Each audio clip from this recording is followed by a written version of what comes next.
मित्रों नमस्कार। भारत माता की जय, वंदे मातरम, जय श्री राम। मित्रों मैं दिलीप पांडे, स्वागत है आपका मेरे YouTube चैनल में। मित्रों जैसा कि आप जानते हैं कि मैं देश दुनिया का हर महत्वपूर्ण समाचार आप तक पहुंचाने की हमेशा कोशिश करता हूं और आज एक और बहुत ही महत्वपूर्ण समाचार मैं समझता हूं कि मैं आपके सामने लेकर के आया हूं। लेकिन उससे पहले मेरी आपसे एक प्रार्थना है कि अगर आप पहली बार हमारे YouTube चैनल पर आए हैं तो आप ज़रूर हमारे इस YouTube चैनल के नोटिफिकेशन बेल के आइकन पर प्रेस करें ताकि आपको हमारे सभी वीडियो के नोटिफिकेशन मिलते रहें। यहाँ पे हम सभी ऐसी समाचारों की बात करते हैं जो आपको शायद कहीं और देखने समझने को नहीं मिलेंगे। तो आज हम एक ऐसे विषय पर चर्चा करने जा रहे हैं जो कि हर बार बकरीद से पहले कई बार उसका जिक्र हमने पहले भी किया है और पिछले साल मुझे याद आ रहा है कि जब बकरीद हुई थी, या शायद पिछले साल की बात है, कि जब पाकिस्तान में बहुत ज़बरदस्त बाढ़ आई थी और जब बकरीद वहाँ पे मनाई गई थी, करोड़ों की संख्या में वहाँ पे पशु काटे गए थे, कटान हुआ था। उस वक्त ही मैंने कहा था कि पाकिस्तान में भारी तबाही आएगी, या तो सूखा पड़ेगा या तो बहुत बारिश होगी। और वही हुआ कि वहाँ पे इतनी ज़बरदस्त तरीके की बाढ़ आई कि 6-7 महीने तक वहाँ पे इसका असर देखा गया और भयंकर बाढ़ की पोजीशन रही। घर के घर वहाँ पे बड़ी संख्या में वहाँ पे डूब गए थे, हज़ारों की संख्या में। मित्रों अपनी इस विशेष पेशकश में हम आपको बताएंगे कि कैसे कटे हुए बकरों ने एक इस्लामी मुल्क को तबाह कर दिया है। किस तरह से अब इतनी तबाही वहाँ मच रही है कि बकरीद पर ही बैन लगाया जा रहा है, यानी कि बकरे काटने पर ही बैन लगाया जा रहा है, और ये सब एक इस्लामी मुल्क में हो रहा है। ये सब हम आपको बताने वाले हैं। और जो हम लगातार इस बात को कहते रहे हैं कि दरअसल जो बकरीद है, इसमें जिस तरह से करोड़ों की संख्या में पूरी दुनिया के अंदर पशुओं का कटान होता है, इससे बहुत ज़्यादा असर पड़ता है पर्यावरण पे। वहाँ पे गर्मी बहुत बढ़ जाती है, बारिश की भी कोई मतलब एक पूरा पर्यावरण का असंतुलन हो जाता है। आप सोचिए, अगर इतनी बड़ी मात्रा में अगर आप प्रकृति से छेड़छाड़ करेंगे, करोड़ों की संख्या में एक दिन में अगर आप पशुओं को काट देंगे, तो जाहिर सी बात है कि एक कुदरत में एक असंतुलन तो पैदा होगा ही होगा, इसमें कोई दो राय नहीं है। हमने पहले भी इस पर बात की थी और हमने आपको बताया था किस तरह से जब हज यात्रा हुई थी, उसमें मतलब 2000 से ज़्यादा लोग करीब ऐसे थे जो कि भयंकर गर्मी की वजह से मारे गए थे। और ये आप समझिए कि बकरीद के बाद ही ये घटना हुई थी। तो कहीं ना कहीं हर चीज़ का असर होता है। आप प्रकृति से इतने बड़े पैमाने पर छेड़छाड़ नहीं कर सकते। और मुझे इस बात की बहुत खुशी है कि कम से कम एक इस्लामी मुल्क ऐसा है जहां पर 99% मुसलमान हैं, और वो देश ये समझ रहा है कि बकरीद पर इतने सारे अचानक से पशुओं की कुर्बानी देने से हालात कितने बिगड़ सकते हैं। मैं बात कर रहा हूं मित्रों अफ्रीका महाद्वीप के मोरक्को देश की, जहां पर 99% तक मुसलमान रहते हैं।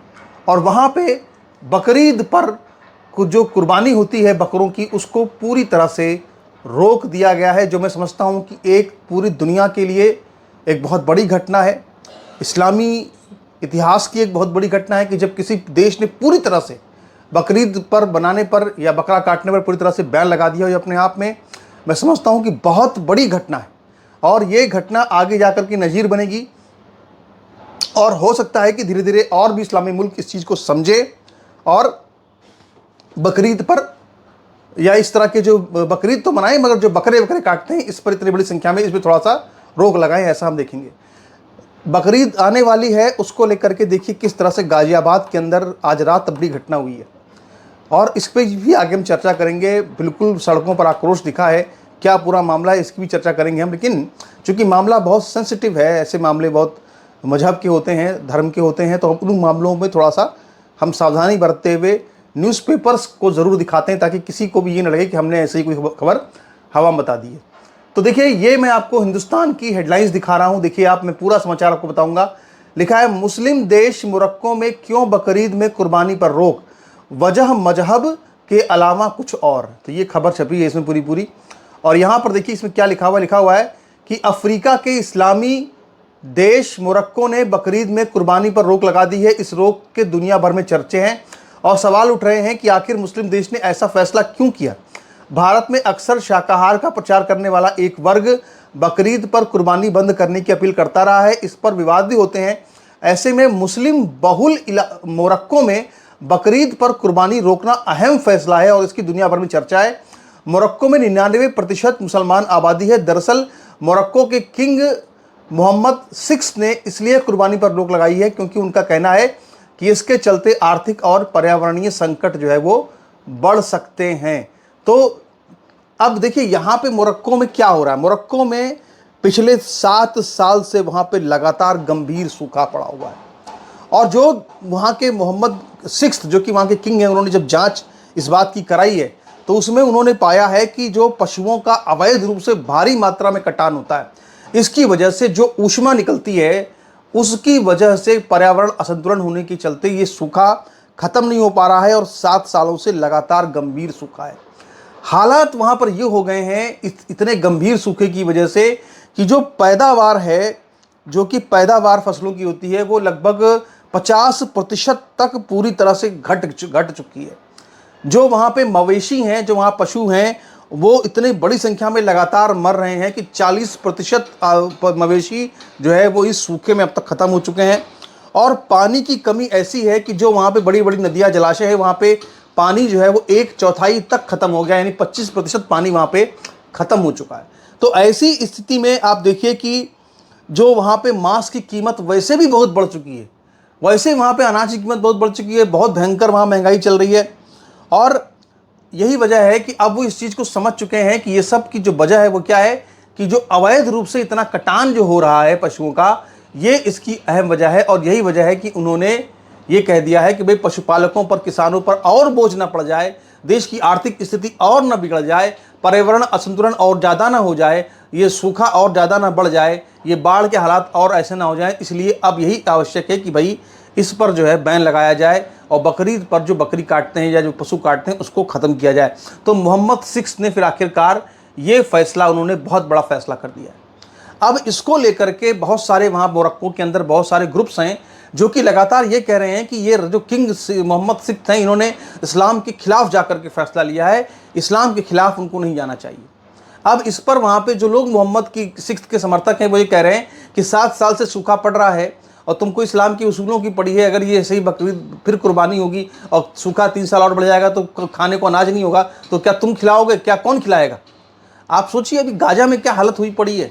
वहाँ पर देखिए किस तरह से अभी 3 बार ऐसी घटनाएं हुई हैं जहाँ पर कि इजराइल ने, मतलब कि सोचिए भुक्खड़ों की जो पूरी वहाँ फौज, वहाँ पूरी भुक्खड़ आबादी है, 23 लाख लोग वहाँ भूखे हैं और खाना लेने आते हैं, तो इसके बाद वहाँ पर जो है फायरिंग होती है और इजराइल फायरिंग करता है उनके ऊपर, भुक्खड़ों को फायरिंग कर रहा है इजराइल, सोचिए आप। और अल्लाह, वहाँ पे अल्लाह की मदद नहीं आ पा रही है। अभी कितनी वहाँ पर देखिए इजराइल, गाजा पट्टी में फ़िलिस्तीन के लोग कितना अल्लाह ताला को बुला रहे हैं कि भाई आटा दे, रोटी दे, कुछ दे, लेकिन वहाँ पे कुछ नहीं। इजराइल ही दे रहा है आटा रोटी, इजराइल ही खाना बांट रहा है, इजराइल ही मार भी रहा है, वहाँ पे फायरिंग भी कर रहा है, भगदड़ मच रही। वहाँ पर 51 लोग मरे अभी 1 हफ्ते के अंदर। तो सोचिए भाई, वहाँ मोहम्मद के जो समर्थक ये कह रहे हैं, किंग के समर्थक, कि भाई देखिए गाजा में हालत क्या हो गई है, यहाँ पे तुम इस्लाम कर रहे हो, अभी सूखा पड़ेगा तो कौन जाके जो है रोटी खिलाएगा, कौन क्या करेगा।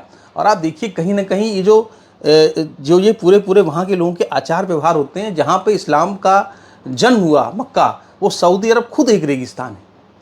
तो आप इस चीज़ को समझिए कि ये जो सारे मोरक्को ने जो अपने यहाँ पे नए नियम जो लागू कर रहा है, इस तरह से पशुओं का अवैध कटान नहीं करने देंगे, उसके पीछे जो उनकी सोच है वो यही है कि पर्यावरण का असंतुलन खत्म हो और ये जो रेगिस्तान बनता जा रहा है मोरक्को, ये ना होने पाए, इसलिए वो ये सब चीज़ें कर रहा है। तो खैर, मैं इस पर मेरी नज़र लगातार बनी रहेगी बकरीद के ऊपर। और देखिएगा बकरीद के बाद देखिएगा पाकिस्तान में और तमाम इस्लामी मुल्कों में एक आपको पर्यावरण असंतुलन देखने को मिलेगा, क्योंकि इतना बड़ी संख्या में जब कटान होता है, पर्यावरण से छेड़छाड़ होती है, तो कहीं ना कहीं उसका असर जरूर पड़ता है। तो आगे हम इस पर हमारी रिपोर्ट जारी रहेगी। लेकिन अब यहाँ पर मित्रों एक और बहुत ही बड़े समाचार पर आपसे हम चर्चा करना चाहते हैं, और ये जो समाचार है, ये समाचार आ रहा है उत्तर प्रदेश के गाजियाबाद से। जो, और मैं तो कहूँगा हमेशा से भाई कि गाजियाबाद का जो नाम है उसको बदला जाए, गाजी और पाजी नाम नहीं होना चाहिए। लेकिन देखिए यहाँ पे मैं आपको हेडलाइंस दिखा रहा हूँ।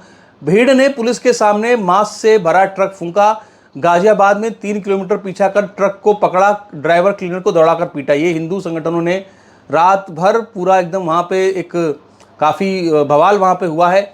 और यहाँ पे मैं अगर देखूँ तो सबसे बड़ी जो मुझे महत्वपूर्ण बात ये लगी कि जो यहाँ पर मैं आप देखूँ तो यहाँ पर देखिए खबर क्या लिखी है एसीपी बोले मांस का सैंपल जांच के लिए भेजा, यानी कि दरअसल हुआ क्या, एक ट्रक में मांस भर के जा रहा था, हिंदू संगठनों ने कहा कि ये गौमांस है, और इसके बाद वहाँ भयंकर बवाल शुरू हो गया, ट्रक को जला दिया गया, लेकिन पुलिस ने फिर भी मांस का सैंपल ले लिया है, जांच उसकी होगी। लेकिन बड़ी बात क्या है, जो दैनिक भास्कर छाप रहा है, पुलिस पूछताछ में ड्राइवर ने गोवंश का मीट कबूला। क्या लिखा है, ट्रक ड्राइवर और क्लीनर को पुलिस ने हिरासत में ले लिया है, किस थाने में रखा है अभी पुलिस ने इसे पब्लिक नहीं किया है। पुलिस सूत्रों के मुताबिक पूछताछ में ड्राइवर ने बताया कि ट्रक में गोवंश के मीट और अवशेष हैं, इन्हें हापुड़ से पंजाब ले जाया जा रहा था। पुलिस ने ड्राइवर और क्लीनर वसीम निवासी जौला थाना बुढ़ाना जिला मुजफ्फरनगर और इमरान निवासी गांव जोगिया खड़ा थाना बुढ़ाना को हिरासत में ले लिया है। तो ये सब मिला करके अब यहाँ पे नीचे लिखा है कि आगजनी करने वालों पर होगी एफआईआर। मेरा कहना है, पुलिस से अपील है कि अगर वाकई में अगर इसमें ट्रक में गोमांस निकलता है जांच में, तो किसी भी जितने भी हिंदू संगठन के कार्यकर्ता हैं सबको बाइज्जत रिहा किया जाए और उनको सम्मानित किया जाए, क्योंकि वो सीएम योगी आदित्यनाथ के आदेश को लागू कराने में मदद कर रहे हैं, जिस आदेश को लागू करने में पुलिस अक्षम हो गई है। अगर पुलिस अक्षम कही है कि भाई जब वो वहाँ से गोमांस का ट्रक जा रहा था और पुलिस उसको नहीं देख पाई और हिंदू संगठनों ने उस पर हल्ला मचाया, तो आप हिंदू संगठन जो कि सरकार की ही नियम को लागू कराने के लिए काम कर रहे हैं, आपको उनका सम्मान करना चाहिए, उनको शॉल भेंट करना चाहिए, ना कि आप उन पर आरोप लगा के उन्हें गिरफ्तार करना चाहिए या उन पर कार्रवाई करनी चाहिए। मेरा ये कहना है कि अगर उसमें से ट्रक में से जांच में अगर वो गोमांस निकलता है तो फिर इन किसी भी हिंदू संगठन के कार्यकर्ता पर एक भी एफआईआर नहीं होनी चाहिए, बल्कि उनको सम्मानित किया जाना चाहिए, क्योंकि वो सरकार का ही काम कर रहे हैं, वो पुलिस के ही काम कर रहे हैं। जो काम पुलिस को करना चाहिए वो काम हिंदू संगठन कर रहे हैं, इसलिए इसके लिए सम्मानित होना चाहिए उनको, ना कि उन पर कोई एफआईआर होनी चाहिए। तो ये मैंने आपको बताया कि एक तरफ देखिए मोरक्को है जो कि इस्लामी देश है, जहाँ पर कि इतने क्या कहते हैं कि 99% मुसलमान रह रहे हैं। वहाँ पर तो लोग समझ गए कि बकरीद से क्या क्या जो है बकरों के अवैध कटान से क्या क्या नुकसान हो सकते हैं। लेकिन हमारे देश के अंदर अभी भी जो पूरे एक छद्म लोग बड़े हैं जो कि सेकुलरिज्म की बातें करते हैं, और जो इस सब चीज़ों को हमारे यहाँ तो जब भी आप देखते हैं, अभी जैसी ही बकरीद आएगी वैसे ही हर साल ऐसा होता है कि ट्विटर पर ट्रेंड करता है कि ये प्रशिक्षण दिवस है। मतलब जैसे कहते हैं ना कि गर्दन काटते हैं बकरे की, तो कहते हैं साहब ये प्रशिक्षण हो रहा है कि आगे कभी ज़रूरत पड़े तो इस तरह से किया जाए। तो ये एक बहुत घोर हिंसक वृत्ति है, और इसी पर जो है वहाँ पे जो मोहम्मद सिक्स हैं, जो मोरक्को के किंग हैं, उन्होंने ये कहा है कि पूरे देश में मोरक्को में किसी को कुर्बानी देने की ज़रूरत नहीं है, सबकी तरफ से मैं राजा हूँ, मैं ही कुर्बानी दे दूंगा, और उसी को सब लोग मान लें कि सबकी कुर्बानी हो गई। तो ये एक उन्होंने नया लागू किया है कि भाई तुमको लाखों बकरे काटने की जरूरत नहीं है, एक बकरा जो है वो किंग मोहम्मद सिक्स काट देंगे और उतना ही इनफ है बस, और प्रतीकात्मक रूप से बकरीद बना ली जाएगी। तो ये जो चीज़ें हैं, ये जो बातें हैं जो दुनिया में तमाम इस्लामी मुल्क स्वीकार कर रहे हैं, अब वो भारत को भी स्वीकार करनी चाहिए। भारत को भी समझना चाहिए कि आखिर हमें हमारे यहाँ भी जो पर्यावरण है उसका असंतुलन ना बढ़े, इस पर हमें ध्यान देने की आवश्यकता है। नमस्कार। इस YouTube चैनल को सब्सक्राइब कर लीजिए। अगर आप पहली बार आए हैं तो आप ज़रूर नोटिफिकेशन का जो बेल आइकन है उसको आप ज़रूर प्रेस कर लीजिएगा।